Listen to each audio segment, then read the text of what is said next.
Es steht ein Gockel hoch oben am Mist. Er schaut zufrieden um sich her, weil er der Herr dieser Hühnerfarm ist. Er fühlt sich wie ein Legionär.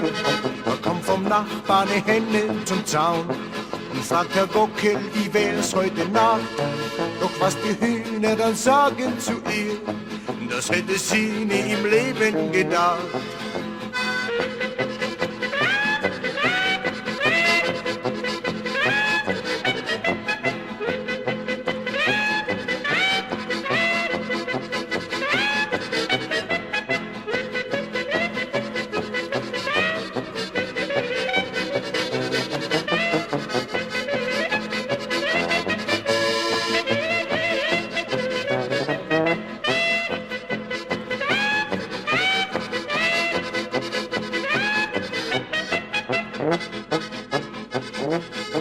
Es kommt der Heinz um 3 in der Nacht mit einem Riesenrausch nach Haus.